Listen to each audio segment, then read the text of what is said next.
Hello प्यारे बच्चों, स्वागत है आपका मेरे YouTube चैनल चंदन सर कानपुर में। जी हाँ, मैं आपको बताना चाहूँगा कि जो मैंने पहला वीडियो अपलोड किया था उसमें मुझे आप लोगों का बहुत ही ज़्यादा प्यार और सपोर्ट मिला है। इसके लिए मैं आप सबका दिल से धन्यवाद करना चाहता हूँ।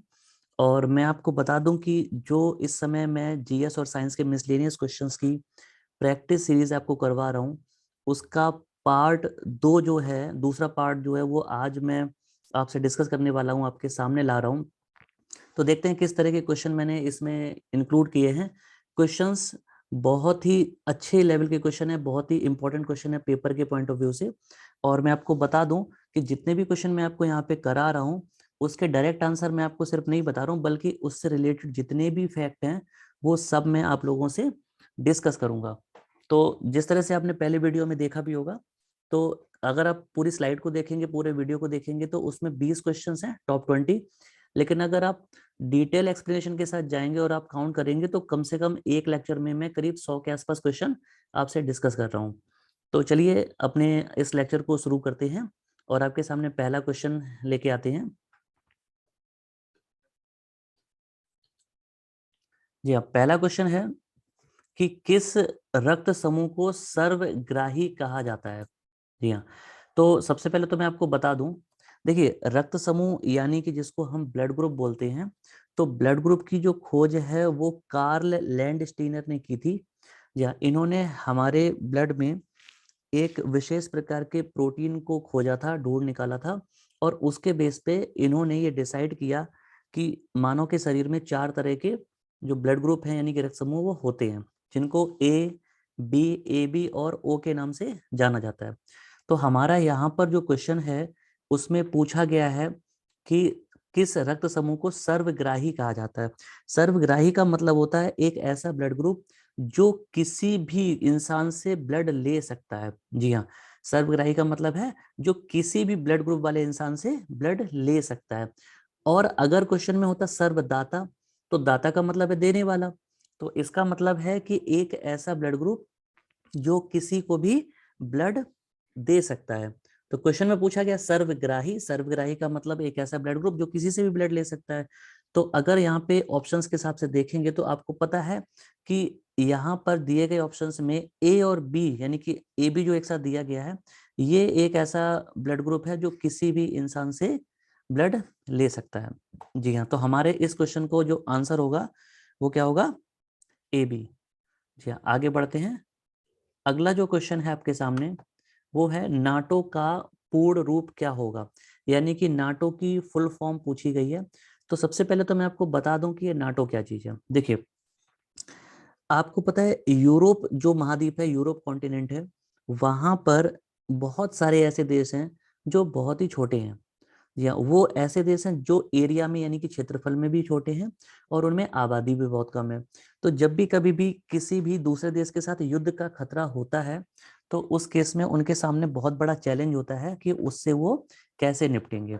या इसको ध्यान में रखते हुए यूरोप के कई देशों ने 4 अप्रैल, जी हाँ यहाँ पे देखिए मैं आपको बता देता हूँ, ये बात है 4 अप्रैल 1949 की, यानी कि 4 अप्रैल 1949, या इस डेट को नाटो जो कि एक अंतरराष्ट्रीय संगठन है इसकी स्थापना की गई थी। या नाटो की जब स्थापना की गई थी तो उस समय ये एक राजनीतिक संगठन था, लेकिन बाद में इसे एक सैन्य संगठन का रूप दे दिया गया। और इसका जो इसका जो हेडक्वार्टर है यानी कि मुख्यालय है वो कहाँ पे है, तो ये ब्रसेल्स में है। ब्रसेल्स एक शहर है जो कि कहाँ की, बेल्जियम की राजधानी है। या तो ब्रसेल्स में इसका हेडक्वार्टर है और 4 अप्रैल 1949 को इसकी स्थापना की गई थी। अच्छा, इसकी नाटो की जो फुल फॉर्म वो मैं आपको बता दूं, फुल फॉर्म इसकी है नॉर्थ अटलांटिक ट्रीटी ऑर्गेनाइजेशन। इसका मतलब है कि नॉर्थ अटलांटिक का आप मतलब समझ रहे होंगे। हाँ जी हाँ, अटलांटिक महासागर में जो ऊपरी हिस्सा है यानी कि जिसको हम नॉर्थ साइड बोल सकते हैं, तो उस एरिया में जो भी छोटे छोटे देश हैं उन्होंने मिलके एक सैन्य संगठन बनाया। और इस संगठन का काम क्या है कि अगर कोई भी देश इनमें से किसी देश पर, इसके सदस्य देशों पर आक्रमण करता है तो सभी देश एकजुट होकर उससे निपटेंगे। जी हाँ, तो ये इस संगठन का उद्देश्य है। ये आज की तारीख में एक सैन्य संगठन है और इसका जो फुल फॉर्म है वो है नॉर्थ अटलांटिक ट्रीटी ऑर्गेनाइजेशन। इसका मुख्यालय हेडक्वार्टर कहाँ पे है, मैंने आपको अभी बताया, वो है ब्रसेल्स, जो कि बेल्जियम की राजधानी यानी कि कैपिटल है। आइए अगले क्वेश्चन की ओर चलते हैं। अगला क्वेश्चन है कि नागार्जुन सागर बांध किस नदी पर बना है। तो देखिए, सबसे पहले तो मैं आपको बता दूं कि यहाँ पर ये बांध शब्द यूज किया गया है और इसको इंग्लिश में डैम बोलते हैं। कई बार आप पढ़ते होंगे, आपने सुना होगा कि इसको परियोजना भी बोला जाता है। जैसे नागार्जुन सागर बांध भी बोल सकते हैं और नागार्जुन सागर परियोजना भी बोल सकते हैं।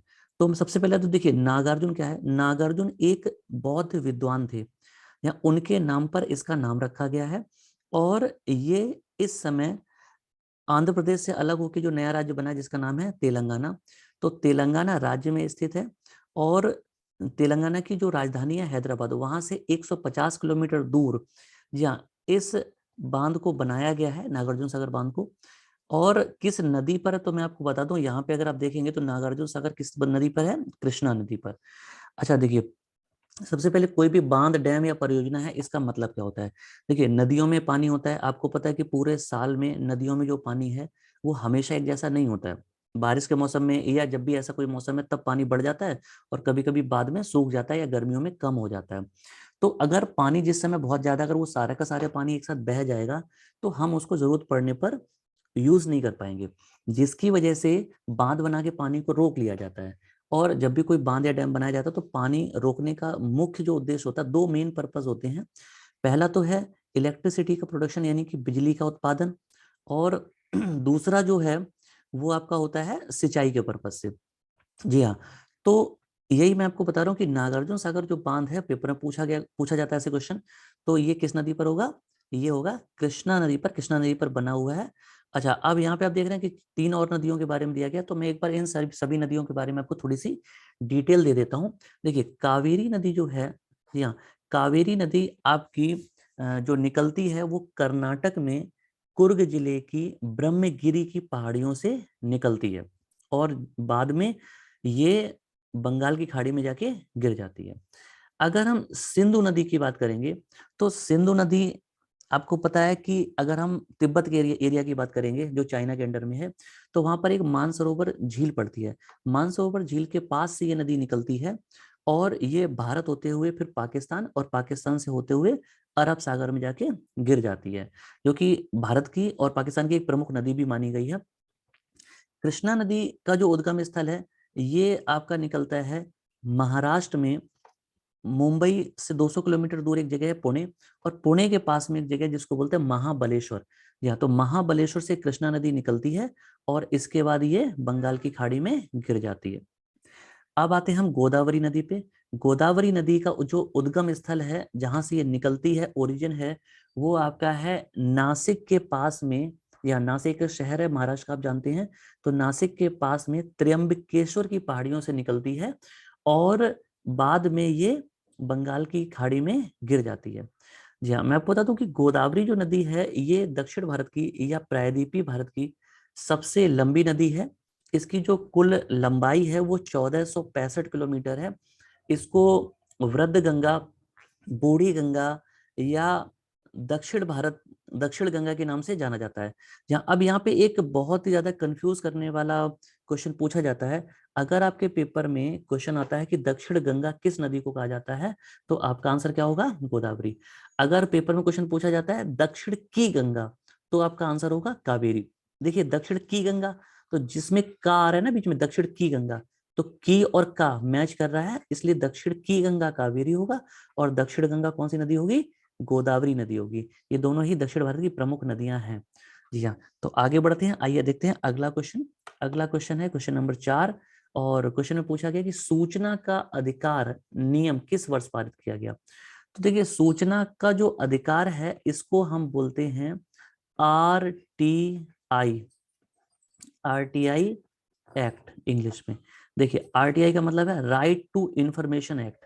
जी हाँ, राइट टू इंफॉर्मेशन एक्ट का मतलब है कि हमारे पास एक ऐसा अधिकार है कि हम सरकार से अपील करके या एक एप्लीकेशन दायर करके हम उनसे सूचना मांग सकते हैं। अब ये सूचना किस बारे में, देखिए मैं आपको बताता हूँ। हमारा ही नहीं बल्कि दुनिया में बहुत सारे ऐसे देश हैं जहां पर लोकतंत्र है। लोकतंत्र में और भारतीय संविधान के हिसाब से जो पावर दिया गया है वो किसके पास है, जनता के पास, यानी कि हम आम लोगों के पास। हम क्या करते हैं कि 5 साल के लिए सरकार को चुनते हैं। हमें जो भी नेता या जो भी व्यक्ति सही लगता है उसे हम चुनाव में चुनते हैं, और उसके बाद हम उसको 5 साल तक के लिए देश को चलाने के लिए देते हैं। ठीक है। और वो जो जो भी नेता है या देश में जो सरकार चलती है वो एक तरह से हमारे सेवक की तरह, यानी कि जनता की सेवक की तरह काम करती है। ये संविधान के तहत ये बात कही गई है। या अब हम उनको जब पावर देते हैं, जब हम देश चलाने के लिए उनको 5 साल के लिए चुनते हैं, तो आप जानते हैं कि देश का प्रत्येक नागरिक सरकार को टैक्स देता है। टैक्स, अगर आप बहुत ज्यादा पैसा नहीं कमाते हैं तो आप सोचेंगे कि आप टैक्स नहीं देते हैं, लेकिन ऐसा नहीं है। अगर आप मार्केट से, बाजार से अगर आप एक बिस्किट का पैकेट, एक माचिस की डिब्बी भी लेते हैं तो उस पे भी टैक्स अप्लाई होता है, यानी कि टैक्स आपको देना पड़ता है। कई बार आप डायरेक्ट टैक्सेस देते हैं, कई बार आप इनडायरेक्ट टैक्स देते हैं। तो जब आप इनडायरेक्ट टैक्स देते हैं, अप्रत्यक्ष कर, तो आपको कहीं पता नहीं चलता, लेकिन टैक्स देश का प्रत्येक व्यक्ति देता है। जब हम टैक्स देते हैं यानी कि सरकार को पैसा देते हैं, तो इसका मतलब है कि हम सरकार को जब पैसा दे रहे हैं और जो कि देश के विकास में काम में आएगा, तो हमारा पूरा अधिकार है कि हम सरकार से ये पूछ सकें कि हमारे पैसे का इस्तेमाल आप किस तरह से कर रहे हैं। तो अगर कोई भी भ्रष्टाचार होता, कोई भी घोटाला होता, तो हमारे पास पूरा अधिकार है। तो हम जब भी चाहें तो कानून के तहत एक एप्लीकेशन और नॉर्मल फीस जमा करके ये एप्लीकेशन दायर कर सकते हैं, और उसके बाद हम सरकार से पूछ सकते हैं, राइट टू इंफॉर्मेशन एक्ट यानी कि आरटीआई के तहत हम पूछ सकते हैं कि हमारे पैसे का क्या किया जा रहा है या किस डिपार्टमेंट में क्या चल रहा है, पैसे संबंधी जो भी चीजें हैं। तो इस एक्ट को भारत में जो पारित किया गया था, या हम कह सकते हैं कि अपनाया गया है, उसकी जो उसका जो ईयर था, वर्ष था, वो था सन 2005। 2005 में आरटीआई एक्ट लागू किया गया था। आइए चलते हैं अगले क्वेश्चन की ओर। अगला क्वेश्चन है कि कैबिनेट मिशन भारत कब आया। देखिए सबसे पहले कैबिनेट मिशन क्या है, मैं आपको बता दूं। 1942 में, आपको पता है कि पहले तो 1940 में अगस्त प्रस्ताव, 1942 में क्रिप्स प्रस्ताव भारत आए। इनके असफल होने के बाद, यानी कि अंग्रेज कुल मिला के हमें पूरी तरह से आजाद नहीं करना चाह रहे थे, हमें सिर्फ वो लालच दे रहे थे। तो इसके बाद गांधी जी की अपील पर पूरे देश में भारत छोड़ो आंदोलन छिड़ गया, और इसी दौरान आपको पता है कि दूसरा विश्व युद्ध चल रहा था। उस विश्व युद्ध की वजह से और भारतीयों के आंदोलन की वजह से अंग्रेजों के ऊपर बहुत ज्यादा दबाव बन चुका था, और अंग्रेज देश छोड़ने के लिए मजबूर हो गए थे। मैं आपको बता दूं, इसके बाद अंग्रेजों ने डिसाइड किया कि ठीक है, अब भारत को आजाद करना है। लेकिन अंग्रेजों ने भारत को इस तरह से अचानक नहीं छोड़ा। अंग्रेजों ने भारत को पूरी सत्ता को सिस्टमैटिक तरीके से हैंड ओवर करने के बाद, सौंपने के बाद ही देश को छोड़ा है। तो इसी के तहत इंग्लैंड में 1945 में जब लेबर पार्टी की सरकार बनी, और लेबर पार्टी, जी हाँ, लेबर पार्टी की तरफ से जो प्रधानमंत्री बने उनका नाम था क्लेमेंट एटली। तो क्लेमेंट एटली को भारत के प्रति एक उदारवादी नेता कहा गया है। क्लेमेंट एटली ने एक टीम यहाँ पे भेजी भारत में, जिसको कैबिनेट मिशन कहा गया। अच्छा, आप जानते हैं कि कैबिनेट का मतलब होता है प्रधानमंत्री और उसके मंत्रिमंडल में शामिल जो सदस्य होते हैं, उसी को हम क्या कहते हैं, कैबिनेट। तो ये 3 व्यक्तियों की जो टीम भारत भेजी गई थी, वो वास्तव में क्लेमेंट एटली की टीम, यानी कि क्लेमेंट एटली के मंत्रिमंडल के सदस्य थे। इन तीनों में जो व्यक्ति शामिल थे, उनमें पहले थे सर पैंथिक लॉरेंस, या दूसरे थे ए बी अलेक्जेंडर, और तीसरे थे सर स्टेफोर्ड क्रिप्स। ये तीनों जब भारत आए, तो भारत आने के बाद इन्होंने भारतीय नेताओं से बात की, यहाँ की स्थिति को समझा, और उसके बाद इन्होंने भारत में एक संविधान सभा के गठन की बात कही। तो भारत में जब संविधान सभा बनाई गई, भारत में जब अंतरिम सरकार बनाई गई, तो उसमें इस टीम ने भारत की काफी हेल्प की। ठीक है। और इस टीम को इंग्लैंड से इसीलिए भेजा गया था ताकि भारतीयों की मदद कर सकें यहाँ की संविधान सभा बनाने में। और जब भारत की संविधान सभा बना ली गई, उसके बाद भारतीय संविधान सभा ने भारत के संविधान को बनाने का काम शुरू किया, और जो कि 26 नवंबर 1949 को बनकर तैयार हो गया। और उसके ठीक 2 महीने बाद 26 जनवरी 1950 को भारत का संविधान लागू कर दिया गया, और इसी के साथ जो हमारा देश है वो गणतंत्र बन गया। तो अब यहाँ पे जो क्वेश्चन पूछा गया वो है कैबिनेट मिशन भारत कब आया। तो मैं आपको बता दूं, भारत में जब कैबिनेट मिशन आया था तो वो टाइम था वर्ष 1946, और जुलाई 1946 में कैबिनेट मिशन, जी हाँ, जुलाई 1946 में कैबिनेट मिशन की सिफारिश पर ही भारतीय संविधान सभा का गठन किया गया था। जी हाँ, तो आइए चलते हैं आगे अगले क्वेश्चन की ओर। अगला क्वेश्चन है, भारत के महान्यायवादी की नियुक्ति कौन करता है? तो सबसे पहले देखिए, महान्यायवादी का मतलब क्या होता है? इसका मतलब होता है अटॉर्नी जनरल ऑफ इंडिया।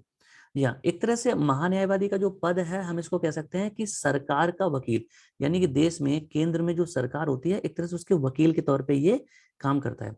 तो महान्यायवादी एक केंद्रीय पद है। और मैं आपको बता दूं कि हमारे देश में जितने भी केंद्रीय पद हैं, जितने भी केंद्रीय और बड़े पद हैं, जैसे महान्यायवादी, जैसे कैग, जैसे मुख्य चुनाव आयुक्त, जैसे कि देश में जो हमारे सुप्रीम कोर्ट, हाई कोर्ट हैं, उनके जो जज होते हैं, या देश में राज्यपाल, ये इन सभी लोगों की जो नियुक्ति होती है, आमतौर पे अगर आप देखेंगे तो कहीं ना कहीं केंद्र सरकार की सिफारिश पर राष्ट्रपति के द्वारा की जाती है।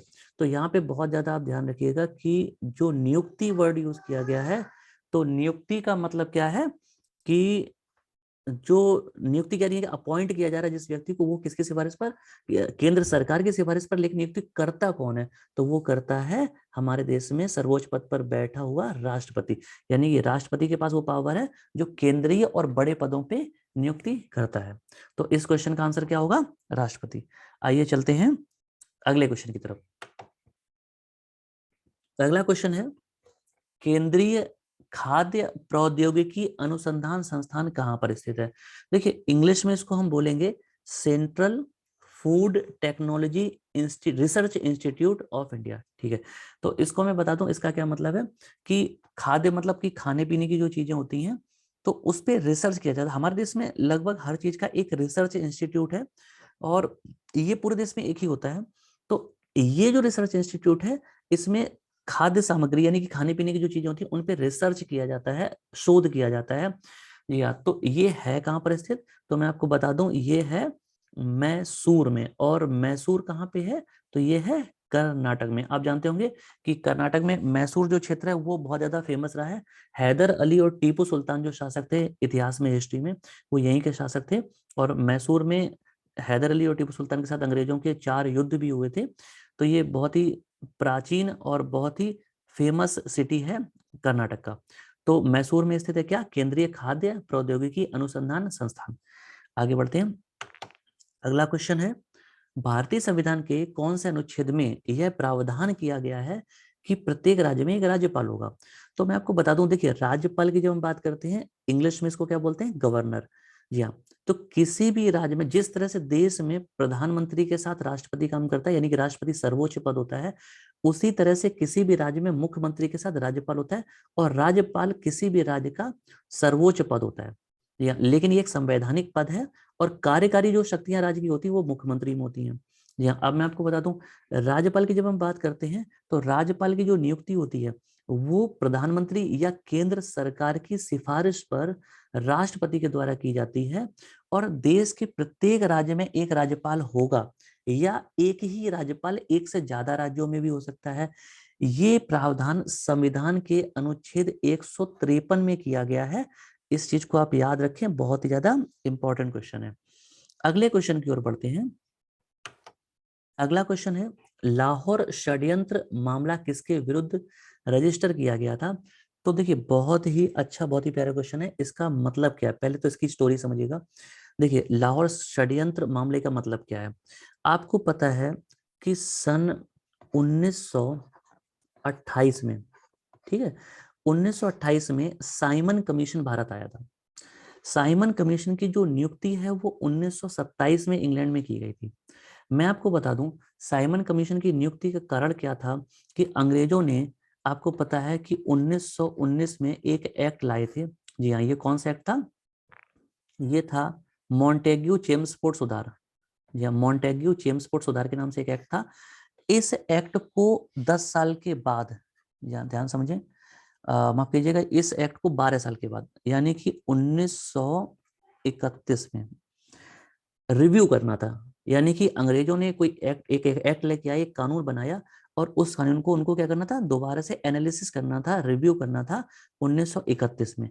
लेकिन इंग्लैंड में 1929 में क्या होने थे, चुनाव होने थे। और ये कैसे चुनाव थे, आम चुनाव। आम चुनाव किसी भी देश के वो चुनाव होते हैं जिससे देश में केंद्र में सरकार बनती है। तो 1929 में चुनाव होने थे, जिसकी वजह से जल्दबाजी में अंग्रेजों ने 1927 में क्या किया कि साइमन कमीशन की नियुक्ति कर दी 1927 में। देखिए, कमीशन का मतलब क्या होता है, एक संस्था, एक आयोग, एक टीम। और साइमन किसी भी टीम का, किसी भी समिति का जो नाम होता है उस टीम के मुख्य व्यक्ति या उस टीम के अध्यक्ष के नाम पे पड़ता है। तो जो व्यक्ति था उसका नाम था सर जॉन साइमन, एक अंग्रेज था। वो उस टीम का हेड था, प्रमुख था। तो उसकी अध्यक्षता में एक टीम बनाई गई थी और उसका नाम रखा गया था साइमन कमीशन। तो साइमन कमीशन की जो नियुक्ति है, यानी कि जो गठन किया गया था, बनाया गया था 1927 में बनाया गया था। कहाँ पे, तो ये बनाया गया था भाई इंग्लैंड में। ठीक है बच्चे, इंग्लैंड में। जी हाँ। अब इसको भारत जब भेजा गया था, इस टीम को भारत भेजा गया था 1928 में। तो इसके दो प्रमुख कारण थे। एक तो देखिए क्या था, पहला था कि जो 1919 का एक्ट था इसको रिव्यू करना, और दूसरा था कि भारत में अंग्रेजों के द्वारा संविधान लागू करना। भारत में वो एक ऐसा संविधान लागू करना चाहते थे जो पूरी तरह से अंग्रेजों ने बनाया हो। और जब साइमन कमीशन भारत पहुंचा, जी हाँ, जब ये साइमन कमीशन भारत पहुंचा है, तो उस समय मैं आपको बता दूं, इसका जमकर विरोध हुआ पूरे देश में। कारण क्या था, कारण ये था, साइमन कमीशन जब भारत पहुंचा, इसका विरोध हुआ। तो इसका कारण ये था कि इस अंग्रेज जो भारत के लिए संविधान बनाना चाहते थे, उस संविधान सभा में, उस टीम में किसी भी भारतीय व्यक्ति को शामिल नहीं किया गया था, या किसी भी भारतीय व्यक्ति को शामिल नहीं किया गया था। तो भारतीयों का यह कहना था कि देश हमारा है, संविधान हमारा है, संविधान भारतीयों के लिए बनाया जा रहा है। उसके बावजूद भी आपने किसी भी भारतीय को ना तो इसमें शामिल किया, ना ही कोई सलाह ली है। तो भारतीयों को पता था कि अगर अंग्रेज खुद से संविधान बनाएंगे भारत के लिए, तो वो बहुत ही कठोर संविधान होगा और जिसमें भारतीयों को बहुत ही ज्यादा मुसीबत का सामना करना पड़ेगा। तो इस बात को लेकर विवाद था और भारतीयों ने इसका जम के विरोध किया। साइमन कमीशन जब भारत पहुंचा तो पूरे देश में इसका विरोध हुआ। और लाहौर के क्षेत्र में, जहाँ लाहौर उस समय आपको पता है कि चूंकि पाकिस्तान भारत में ही था, भारत से बाद में अलग हुआ, तो लाहौर भारत का हिस्सा था। लाहौर में लाला लाजपत राय, जी हाँ, लाला लाजपत राय,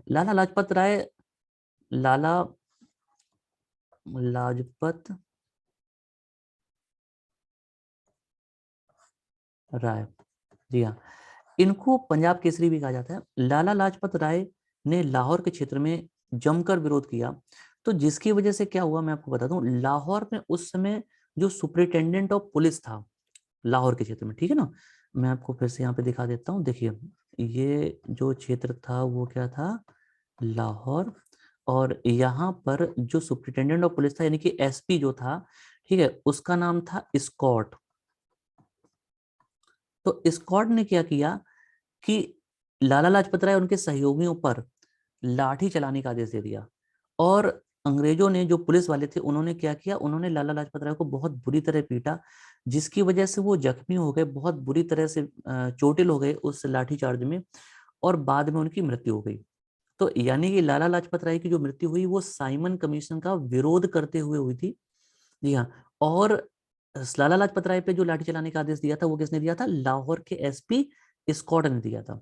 जब लाला लाजपत राय की मृत्यु होगी तो इससे जो भारतीय क्रांतिकारी थे उन्हें बहुत ही गहरा धक्का लगा और उन्होंने इसका बदला लेने का प्रण लिया, ठान लिया। अब क्या हुआ कि इसमें प्रमुख रूप से जो व्यक्ति शामिल थे उसमें भगत सिंह, राजगुरु, सुखदेव, चंद्रशेखर आजाद जैसे महान और बड़े क्रांतिकारी शामिल थे। इन लोगों ने डिसाइड किया कि स्कॉट को जान से मार देंगे। ठीक है, इन्होंने इसके तहत क्या किया कि स्कॉट पर हमला किया। लेकिन उस दिन हुआ क्या कि स्कॉट तो बच निकला, लेकिन धोखे में लाहौर के ही एएसपी, यानी कि एडिशनल सुपरिटेंडेंट ऑफ पुलिस, जी हाँ, लाहौर के जो एएसपी थे, उन एएसपी था, उसका नाम था सैंडर्स।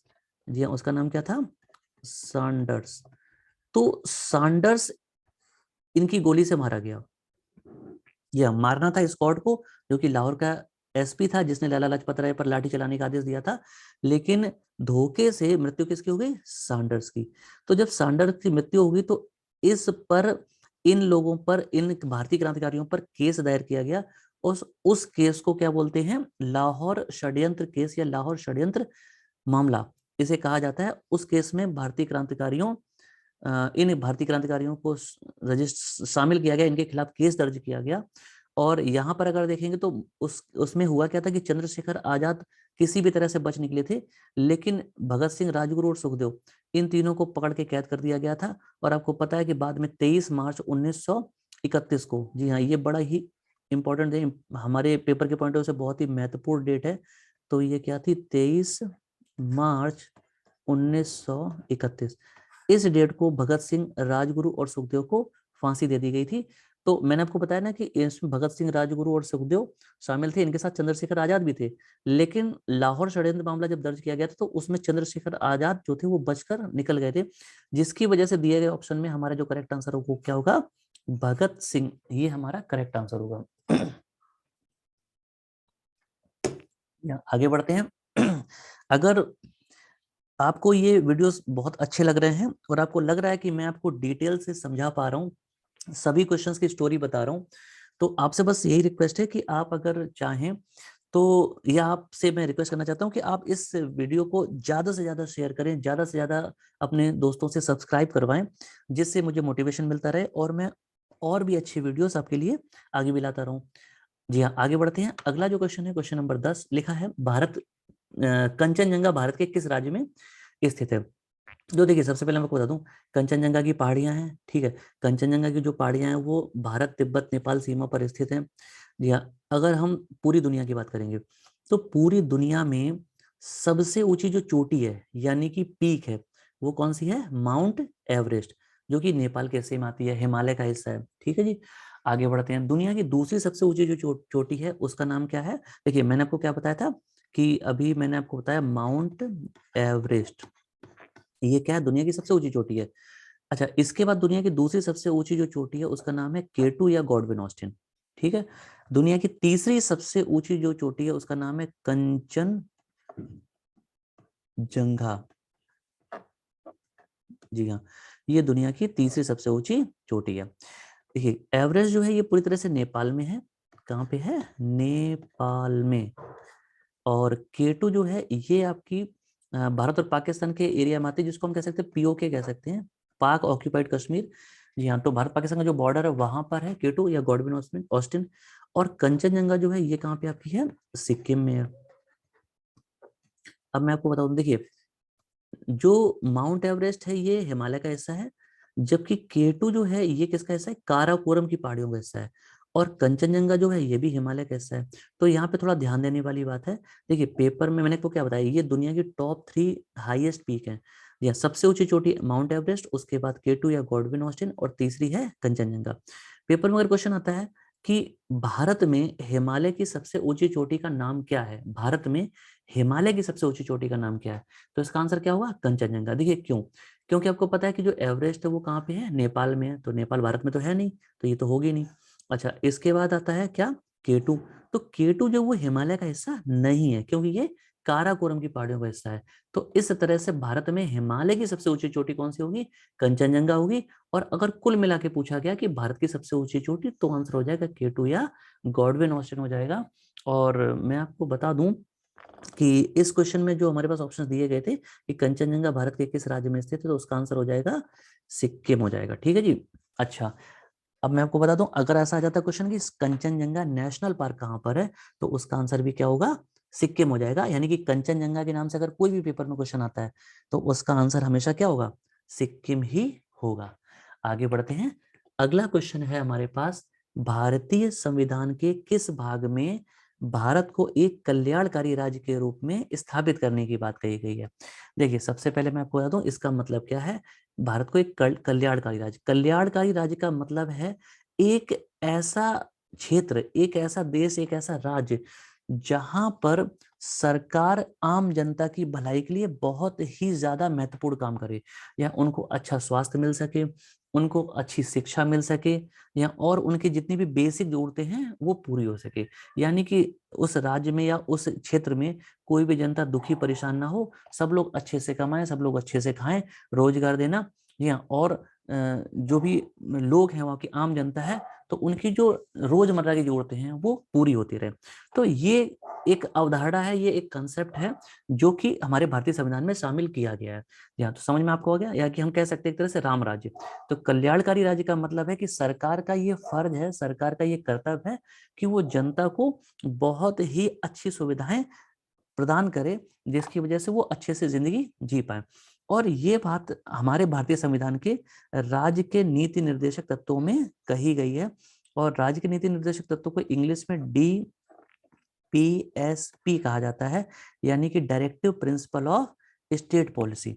और अगर हम बात करेंगे कि भारतीय संविधान में कहां से कहां तक है, तो अनुच्छेद, यहाँ पे मैं आपको बता देता हूँ, तो अनुच्छेद 36 से लेकर और 51 तक, ठीक है, यहाँ पर राज्य के नीति निर्देशक तत्वों को इसके बारे में दिया गया है, इसकी डिटेल दी गई है, ठीक है जी। तो पेपर में भी क्वेश्चन पूछ लेते हैं कि राज्य के नीति निर्देशक तत्व जो हैं वो कहाँ से कहाँ तक है, यानी कि किस आर्टिकल से किस आर्टिकल तक। तो आर्टिकल 36 से लेके 51 तक है, अनुच्छेद 36 से लेके 51 तक है, ठीक है जी। Directive principle of state policy, यानी कि राज्य के नीति निर्देशक तत्व। आगे बढ़ते हैं बच्चे, अगला क्वेश्चन है मानव के शरीर का सामान्य तापमान कितना होता है। देखिए, इसका मतलब आपने देखा होगा, जब हमें बुखार आ जाता है तो कई बार हम बात करते हैं कि मेरा जो बुखार है वो 100 डिग्री है या 101 डिग्री है। तो आमतौर पर जो तापमान के लिए पैमाना यूज करते हैं वो सेंटीग्रेड करते हैं, लेकिन जब हम बुखार की बात करते हैं तो वहां पे वो डिग्री सेंटीग्रेड या सेल्सियस में नहीं होता, बल्कि वो किस में होता है, फॉरेनहाइट में होता है। आप यहाँ पे देख भी रहे होंगे सभी ऑप्शंस में F लिखा है। अच्छा, मैं आपको बता दूं, कभी भी जब हम फिजिक्स की बात करते हैं तो वहां पे अगर आपको कोई भी चीज कैपिटल लेटर से दिखाई जाती है, कैपिटल लेटर से, तो इसका मतलब है कि वो किसी वैज्ञानिक के नाम पे रखा गया है।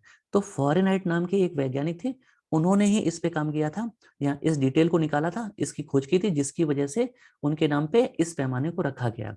तो मानव शरीर का जो सामान्य तापमान होता है नॉर्मल कंडीशन में, तो वो होता है 98.6 डिग्री फॉरेनहाइट। और अगर हम इसको डिग्री सेंटीग्रेड की बात करेंगे तो ये हो जाएगा आपका 37 डिग्री सेंटीग्रेड, ठीक है जी। तो ये मानव शरीर का, जी हाँ, आमतौर पे क्या होता है, सामान्य स्थिति में क्या होता है, तापमान यानी कि टेम्परेचर होता है। आगे बढ़ते हैं, अगला क्वेश्चन है सती प्रथा को समाप्त करने वाला गवर्नर जनरल कौन था। देखिए, सबसे पहले सती प्रथा के बारे में बात करेंगे। सती प्रथा का पुराने जमाने में देखिए क्या होता था कि उस समय, अगर पुराने समय में अगर किसी भी महिला के पति की मृत्यु हो जाती थी, तो जब उसके पति की चिता जलाई जाती थी, तो उस चिता में उस महिला को जिंदा बैठा दिया जाता था और उसमें उसको जिंदा जलना होता था, जो कि बहुत ही ज्यादा भयावह स्थिति होती थी। ये एक कुरीति थी, यानी कि बुरी रीति थी, बुरा रिवाज था हमारे देश में। तो जब अंग्रेज भारत में आए तो उन्होंने इस स्थिति को देखा और उन्हें लगा कि ये एक तरह से अंधविश्वास है। और वास्तव में आप समझ सकते हैं उस स्थिति को कि अगर किसी महिला को जिंदा किसी की चिता में जला दिया जाए तो इससे ज्यादा भयावह और क्या हो सकता है। तो जब अंग्रेजों ने ये देखा तो इस पे काम किया गया। और मैं आपको बता दूं कि सती प्रथा को समाप्त करने के लिए जो सबसे ज्यादा प्रयास किए थे, उनका नाम था, आप नाम सुना होगा, राजा राम मोहन राय। जी हाँ, आपको बता दो, राजा राममोहन राय जो थे वो कहीं के राजा नहीं थे, वो एक समाज सुधारक थे, उन्हें राजा की उपाधि दी गई थी।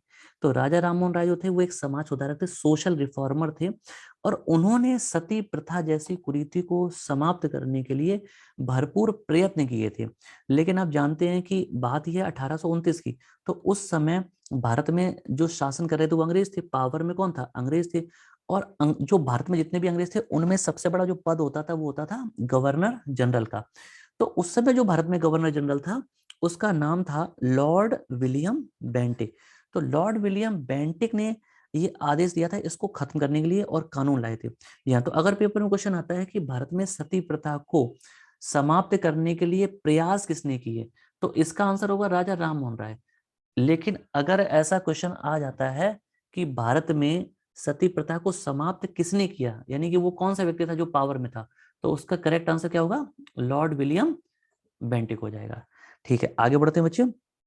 अगला जो क्वेश्चन है, अगर आपको मेरा जो वीडियो अच्छा लग रहा है, क्वेश्चंस अच्छे लग रहे हैं, मेरा एक्सप्लेनेशन अच्छा लग रहा है, तो आप क्या करेंगे कि वीडियो को पूरा देखेंगे और इसको अपने दोस्तों से भी शेयर करते रहिएगा। आगे बढ़ते हैं, अगला क्वेश्चन है क्वेश्चन नंबर 14। भारतीय रिजर्व बैंक का राष्ट्रीयकरण किस वर्ष हुआ था? देखिए, सबसे पहले तो मैं आपको बता दूं, यहाँ पे हम देखेंगे एक शब्द यूज किया गया, राष्ट्रीयकरण। राष्ट्रीयकरण को हम इंग्लिश में बोलते हैं नेशनलाइजेशन। ये होता क्या, मैं आपको बता दूं। देखिए, जब किसी भी प्राइवेट संस्था को सरकार अपने अंडर में ले लेती है और उसमें कम से कम 51% जो शेयर है, यानी कि हिस्सेदारी है, कम से कम 51% वो सरकार की हो जाती है, तो इस स्थिति को हम राष्ट्रीयकरण या नेशनलाइजेशन कहते हैं। कितना क्लियर है? अब क्वेश्चन है कि भारतीय रिजर्व बैंक का राष्ट्रीयकरण कब किया गया? राष्ट्रीयकरण करने का जो पर्पस होता है वो होता है किसी भी चीज पूरे देश के लेवल पे, पूरे देश में उस व्यवस्था को कायम करना। तो मैं आपको बता दूं, सबसे पहले तो भारतीय रिजर्व बैंक, जिसको हम बोलते हैं RBI, reserve bank of India. RBI की जो स्थापना है वो हुई थी 1 अप्रैल 1935 को। ठीक है जी, 1 अप्रैल 1935 को। तो मैं आपको बता दूं कि आरबीआई की जो स्थापना हुई थी 1 अप्रैल 1935 को हुई थी, और 5 करोड़ रुपए की राशि से उस समय हुई थी, यानी कि टोटल जो जमा पूंजी थी वो कितनी थी? 5 करोड़। अच्छा, अगर क्वेश्चन आ जाता है कि आरबीआई की जो स्थापना की गई किस कमेटी की सिफारिश पे की गई थी, ठीक है, तो उस कमेटी का नाम था बच्चे Hilton young committee. Hilton young committee या समिति, ठीक है। एक आयोग बनाया गया था, उस आयोग ने अपनी रिपोर्ट पेश की थी। उस आयोग के जो अध्यक्ष थे उन अंग्रेज का नाम था हिल्टन यंग, और उनकी उस कमेटी की सिफारिश पर, हिल्टन यंग कमेटी की सिफारिश पर 1 अप्रैल 1935 को 5 करोड़ रुपए की लागत से आरबीआई की स्थापना की गई थी। अच्छा, अब हमारा जो क्वेश्चन उसमें पूछा गया है कि भारतीय रिजर्व बैंक का राष्ट्रीयकरण कब किया गया था, तो मैं आपको बता दूं कि जो राष्ट्रीयकरण है आरबीआई का वो किया गया था बच्चे, वो किया गया था 1 जनवरी 1949 को। ठीक है, तो हमारे पास जो ऑप्शन है वो है जनवरी 1949, डी, 1 जनवरी 1949, यानी कि डी ऑप्शन इसका करेक्ट हो जाएगा। और यहाँ पे जो कि 1 अप्रैल को आरबीआई की स्थापना हुई, तो मैं आपको बता दूं कि जो फाइनेंशियल ईयर होता है, यानी कि जिसको हम क्या बोलते हैं, वित्तीय वर्ष बोलते हैं, तो उसकी शुरुआत प्रत्येक वर्ष 1 अप्रैल को होती है, और जो कि कब तक चलता है? 31 मार्च तक चलता है। ठीक है, तो ये क्या चीज है? ये आपका है वित्तीय वर्ष, इंग्लिश में फाइनेंशियल ईयर। अच्छा, और मैं आपको बता दूं, जो भी मैं आपको क्वेश्चंस बता रहा हूं, तो सबसे पहली बात है कि ध्यान रखिएगा, अगर आपने इस वीडियो को सिर्फ देख लिया और इसको इसी तरह से छोड़ दिया, तो सारी की सारी नॉलेज आपके मोबाइल में रह जाएगी, और आपको बाद में सारी चीजें कुछ भी याद नहीं रहेंगी, आप भूल जाएंगे। तो इनको लंबे समय तक याद रखने के लिए, एग्जाम हॉल तक ले जाने के लिए आपको क्या करना पड़ेगा कि कॉपी और पेन लेके बैठना पड़ेगा, और जितने भी मैं आपको फैक्ट बता रहा हूँ उनको आप क्या करेंगे, नोट करते जाइएगा, एक एक क्वेश्चन को आप वीडियो को रोक के पुश करके, और इसके अलावा आप स्क्रीनशॉट भी ले सकते हैं। इस तरह से आप अपने अच्छे से नोट्स बना सकते हैं। देखिए, सबसे पहले मैंने आपको क्या बताया, वित्तीय वर्ष। इसके बाद एक होता है कृषि वर्ष। कृषि वर्ष जो होता है वो शुरू होता है 1 जुलाई से, हमारे देश में 1 जुलाई से। और आपको पता है कि जुलाई से अगर शुरू करेंगे तो लास्ट में क्या जाएगा, 30 जून। जी हाँ, 30 जून। तो भारत में जो कृषि वर्ष होता है, एग्रीकल्चर ईयर होता है, और इसी के साथ भारत में जो आरबीआई का लेखा वर्ष होता है, जिसको हम अकाउंटिंग ईयर कहते हैं, अकाउंटिंग ईयर, ये दोनों ही 1 जुलाई से शुरू होते हैं और 30 जून तक चलते हैं। इतना ठीक है। और नॉर्मली भारत में जो कैलेंडर ईयर होता है वो 1 जनवरी से शुरू होता है और 31 दिसंबर तक चलता है। ठीक है बच्चे, तो ये क्वेश्चन की इसकी डिटेल मैंने आपको दे दी है। आगे बढ़ते हैं, अगला जो क्वेश्चन है वो है क्वेश्चन नंबर 15। लिखा है पालघाट दर्रा निम्नलिखित में से किन राज्यों को जोड़ता है? तो देखिए, पालघाट दर्रा, दर्रा सबसे पहले क्या होता है, इंग्लिश में इसको बोलते हैं पास, PASS, पास, और पालघाट नाम है तो ये तो यही रहेगा, पालघाट पास या पालघाट दर्रा। दर्रा क्या होता है, पहाड़ी क्षेत्र में, पहाड़ों में एक ओर से दूसरी ओर जाने के जो रास्ते बनाए जाते हैं उसे हम क्या कहते हैं, दर्रा कहते हैं। तो क्वेश्चन पूछा गया पालघाट दर्रा। आमतौर पर भारत में जितने भी दर्रे हैं वो सब उत्तर दिशा में, यानी कि पहाड़ी राज्यों में। जैसे अगर मैं आपसे बात करूं तो जम्मू कश्मीर, लद्दाख, हिमाचल, उत्तराखंड, सिक्किम, अरुणाचल प्रदेश और मणिपुर में। लेकिन इस दर्रे की खासियत क्या है कि ये उत्तर भारत में या पूर्वोत्तर भारत में नहीं है, बल्कि पालघाट दर्रा आपका कहाँ पे है, साउथ इंडिया में, यानी कि दक्षिण भारत में है। तो पालघाट दर्रा दो राज्यों को जोड़ता है, और अगर हम बात करेंगे तो हमारे पास जो ऑप्शन दिए गए हैं उसमें करेक्ट आंसर होगा ऑप्शन सी, केरल और तमिलनाडु। यहाँ इसको ध्यान रखिएगा, बड़ा इंपॉर्टेंट क्वेश्चन है। और आगे बढ़ते हैं अगले क्वेश्चन की ओर। अगला जो क्वेश्चन है वो है क्वेश्चन नंबर 16। किस राज्य में राष्ट्रीय उद्यान वैली ऑफ फ्लावर्स स्थित है? तो देखिए, सबसे पहले बताता हूँ, वैली ऑफ फ्लावर्स अगर आप देखेंगे इंग्लिश में लिखा हुआ है, हिंदी में इसको बोलते हैं फूलों की घाटी। इसका एक और नाम है जिसको बोलते हैं नंदा देवी नेशनल पार्क। या नंदा देवी नेशनल पार्क, फूलों की घाटी या वैली ऑफ फ्लावर्स, ये 3 नाम है। पेपर में क्वेश्चन आता है ये कहाँ पर है, तो मैं आपको बता दूं, उत्तराखंड में जो बहुत ही ज्यादा हाइट पर डिस्ट्रिक्ट है जिसको हम बोलते हैं उत्तरकाशी और चमोली डिस्ट्रिक्ट है, तो वहां पर ये जगह पड़ती है। और वहां पर एक नहीं, वहां पे कई सारी जगह, मैं आपको एक आइडिया दे देता हूँ। देखिए, उत्तराखंड के जो 4 धाम है जिसमें गंगोत्री, यमुनोत्री, बद्रीनाथ और केदारनाथ, ये 4 धाम। इसके अलावा वैली ऑफ फ्लावर्स, इसके अलावा एक सिखों का प्रसिद्ध गुरुद्वारा है जिसको बोलते हैं हेमकुंड साहिब।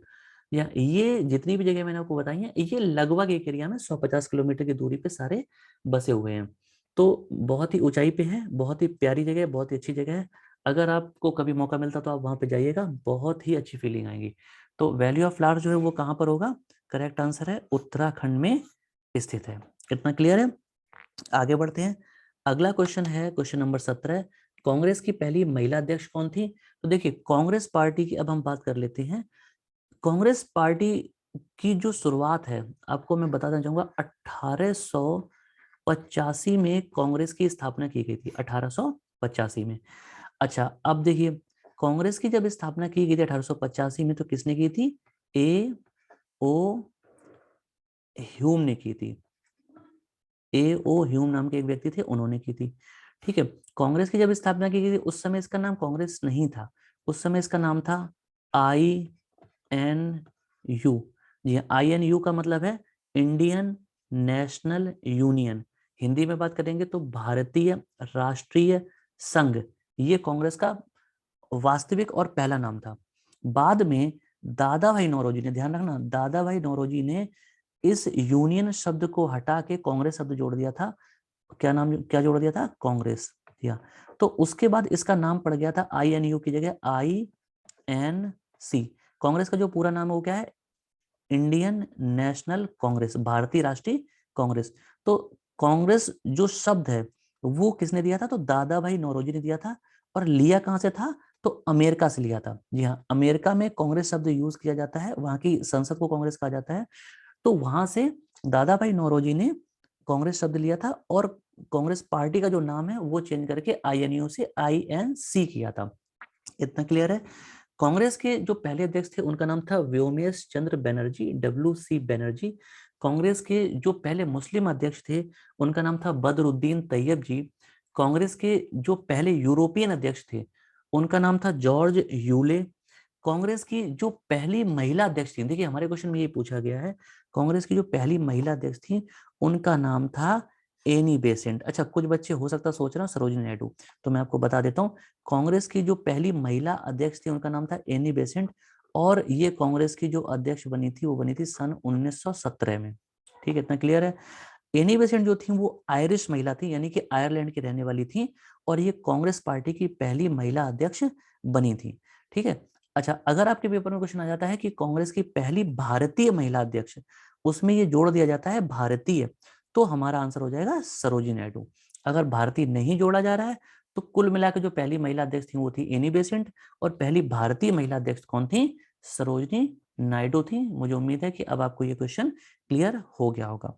आगे बढ़ते हैं। अगला क्वेश्चन है बच्चे, भारत में न्यूनतम आबादी वाला राज्य कौन सा है? तो न्यूनतम आबादी का मतलब क्या होता है? मिनिमम पॉपुलेशन, सबसे कम आबादी के भारत में किस राज्य की है?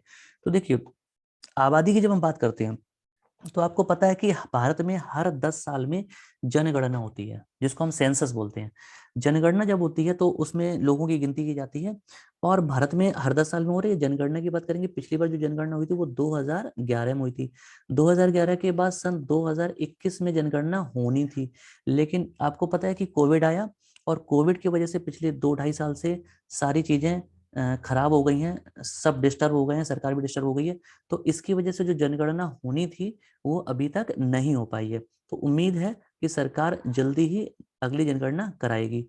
तो जब तक की नई जनगणना नहीं होती है तब तक हमारे पेपर में जो भी क्वेश्चन पूछे जाएंगे वो हमें 2011 की जनगणना के हिसाब से ही करने हैं। तो हमारे देश में सबसे जो कम आबादी है जिस राज्य की, उस राज्य की जो सबसे कम आबादी वो है 6,40,000 10,000। हमारे देश में सबसे कम आबादी वाला जो राज्य वो है, उसकी आबादी कितनी है? 6,10,000। राज्य कौन सा है? तो वो है सिक्किम। जी हाँ, हमारे देश में सबसे कम आबादी वाला जो राज्य वो कौन सा है? सिक्किम है। 2011 की जनगणना के हिसाब से इसकी जो आबादी थी वो थी 6,10,000। इतना क्लियर है? अच्छा, अब मैं आपको बता दूं सबसे ज्यादा आबादी वाला जो राज्य है हमारे देश में वो कौन सा है? उत्तर प्रदेश। उत्तर प्रदेश की जो आबादी है वो लगभग 19,98,00,000 के आसपास थी। हम मोटा मोटा कह सकते हैं, रफली कह सकते हैं कि करीब 20 करोड़। तो 2011 की जनगणना के हिसाब से उत्तर प्रदेश की आबादी 20 करोड़ थी, जो कि हमारे देश में सबसे ज्यादा रही है। और सबसे कम आबादी वाला जो राज्य वो कौन सा है? सिक्किम है, जो कि 6,10,000 आबादी के साथ देश में सबसे छोटा राज्य माना गया। अच्छा, यहीं पे अगर क्वेश्चन पूछते हैं कि एरिया वाइज यानी कि क्षेत्रफल के हिसाब से देश का सबसे छोटा राज्य कौन सा है, तो उसका आंसर क्या होगा? तो उसका आंसर हो जाएगा भाई गोवा। ठीक है। और अगर पूछ लिया जाता है कि क्षेत्रफल के हिसाब से सबसे बड़ा जो राज्य वो कौन सा है, ठीक है, तो वो हो जाएगा राजस्थान। क्षेत्रफल में सबसे बड़ा कौन सा है? राजस्थान। क्षेत्रफल में यानी कि एरिया में सबसे छोटा कौन सा है? गोवा। आबादी में सबसे छोटा कौन सा है? सिक्किम है। आबादी में सबसे बड़ा कौन सा है? यूपी यानी कि उत्तर प्रदेश है। ठीक है जी, आगे बढ़ते हैं। क्वेश्चन नंबर 19, अशोक की प्रशासनिक नीति में भारी परिवर्तन किस घटना से आया? देखिए, सम्राट अशोक बहुत ही महान शासक रहे हैं हिस्ट्री में, इतिहास में आप जानते हैं। यहाँ अशोक ने बहुत सारे युद्ध लड़े, पूरी पराक्रम के साथ, पूरी बहादुरी के साथ सारे युद्ध जीते। लेकिन मैं आपको बताता हूँ कि जब कलिंग पर आक्रमण किया, कलिंग सबसे पहले तो किसे कहते हैं मैं आपको बता दूं। कलिंग का मतलब है उड़ीसा। आज की डेट में जो हमारा भारतीय राज्य उड़ीसा, जिसको हम उड़ीसा भी जानते हैं, उड़ीसा के नाम से जानते हैं, उसको पुराने जमाने में उस समय कलिंग के नाम से जाना जाता था। सम्राट अशोक ने कलिंग के क्षेत्र को जीतने के लिए उस पर आक्रमण किया और बहुत बड़ी सेना के साथ किया। बहुत सारे उसमें हाथी और घोड़े थे। तो जब आक्रमण किया तो कलिंग जीत तो लिया, लेकिन उसमें 1 लाख से ज्यादा लोग मारे गए थे। इतनी बड़ी संख्या में जब लोग मारे गए तो सम्राट अशोक ने जब इस दृश्य को देखा तो उनकी आंखें भर आईं, उनका दिल दहल उठा और उन्होंने कभी भी युद्ध न लड़ने का निश्चय किया। जी हाँ, तो इसी के बाद सम्राट अशोक की जो प्रशासन नीति थी, जो तरीका था उनका शासन करने का, उसमें भारी बदलाव आया। तो इस हिसाब से हमारे इस क्वेश्चन का आंसर क्या होगा? कलिंग युद्ध हो जाएगा। इस रिलेटेड एक दो क्वेश्चन मैं आपको और बता देता हूँ। देखिए, सम्राट अशोक ने जो शिलालेख लिखवाए, शिलालेख, शिलालेख क्या होता है? देखिए, लेख मीन्स होता है लिखना, लिखावट, और शिला मीन्स होता है पत्थर, चट्टाने। चट्टानों पर जो लेख लिखवाए सम्राट अशोक ने वो थे कितने? 14। ठीक है जी। सम्राट अशोक ने जो स्तंभ लेख लिखवाए, स्तंभ लेख, ठीक है, उनकी संख्या कितनी थी? उनकी संख्या थी 7। ठीक है। तो अब एक पेपर में क्वेश्चन पूछ देते हैं कभी कभी कि सम्राट अशोक का सबसे बड़ा जो शिलालेख है वो कौन से नंबर का है, तो उसका आंसर होगा 13वां। 13वां जो शिलालेख है सबसे लंबा है, सबसे बड़ा है। ठीक है। और इसमें क्या दिया है? तो इसमें कलिंग के युद्ध का वर्णन है। पेपर में क्वेश्चन पूछा जाता है कि कलिंग के युद्ध का वर्णन सम्राट अशोक के किस शिलालेख में है, तो उसका आंसर क्या होगा? 13वें शिलालेख में कलिंग के युद्ध का वर्णन है। और यही शिलालेख सम्राट अशोक का सबसे बड़ा है। सम्राट अशोक के जितने भी शिलालेख थे वो किस लिपि में लिखे गए, ऐसा क्वेश्चन पूछते हैं। तो मैं आपको बता दूं कि ग्रीक, अरमाइक, ब्राह्मी और खरोष्टी लिपि में इनके शिलालेखों को लिखा गया था। अच्छा, ये लिपि ऐसी थी जिनको आमतौर पे नहीं पढ़ा जा सकता था। तो सबसे पहले एक अंग्रेज थे जिनका नाम था जेम्स प्रिंसेप। इन्होंने अशोक के शिलालेखों को सबसे पहली बार पढ़ा था। तो ये पेपर में क्वेश्चन पूछा जाता है। बच्चे आगे बढ़ते हैं। आज का आखिरी जो क्वेश्चन है, क्वेश्चन नंबर 20, ये है भारत के किस राज्य में सबसे ज्यादा सिंचाई नलकूपों के द्वारा होती है? नलकूप देखिए क्या होता है, मैं आपको बता दूं। नलकूप को हम इंग्लिश में ट्यूबवेल बोलते हैं। तो पूरे देश में ऐसा कौन सा राज्य है जहां पर सबसे ज्यादा सिंचाई ट्यूबवेल से यानी कि नलकूपों से की जाती है? तो इसका जो आंसर क्या हो जाएगा? उत्तर प्रदेश। ठीक है। और अगर पेपर में क्वेश्चन आ जाए कि भारत में सबसे ज्यादा सिंचाई कुओं से किस राज्य में होती है, देखिए कुआं, ठीक है, तो इसका आंसर क्या होगा? इसका आंसर होगा तमिलनाडु। ठीक है, आंसर क्या होगा? तमिलनाडु। तमिलनाडु में सबसे ज्यादा सिंचाई कुएं से होती है और सबसे ज्यादा ट्यूबवेल से यानी कि नलकूपों से जो सिंचाई होती है वो होती है उत्तर प्रदेश में। तो ये आज के क्वेश्चन है बच्चे। और मैं आपको बता दूं कि अगर आपको ये वीडियो अच्छा लगा है, देखिए वीडियो थोड़ा लंबा होगा क्योंकि अगर आप नॉलेज गेन करना चाहते हैं तो आपको थोड़ा-सा तो टाइम देना पड़ेगा, थोड़ी-सी मेहनत करनी पड़ेगी। तो अगर आपको ये वीडियो अच्छा लग रहा है तो इसको जम के लाइक, शेयर और सब्सक्राइब करें। बेल आइकन ज़रूर दबा लें जिससे मैं ये ऐसे वीडियोज़ आपको देता रहूँगा और आपके पास नोटिफ़िकेशन आता रहेगा। ठीक है जी? तो आप प्रॉपर तरीके से पेन और पेपर लेके इस पूरे वीडियो में जितने भी मैंने उसपे क्वेश्चन डिस्कस किए हैं, उनको आप अच्छे से लिखें, नोट्स बनाएँ और आज की स्लाइड में, आज के इस वीडियो में जी हाँ, मैंने आपसे 100 से 150 क्वेश्चन कम से कम डिस्कस किए होंगे। तो इस तरह से आगे भी करता रहूँगा डिटेल एक्सप्लेनेशन के साथ और जो भी आपके फीडबैक हैं वो आप मुझे कमेंट के माध्यम से बता सकते हैं। अगर आपको वीडियो अच्छा लग रहा है तो आप ज जितना भी चाहें उसको आप लाइक, शेयर, सब्सक्राइब कर सकते हैं। तो मिलते हैं अगले वीडियो में जल्दी ही। तब तक के लिए धन्यवाद, थैंक यू, जय हिंद।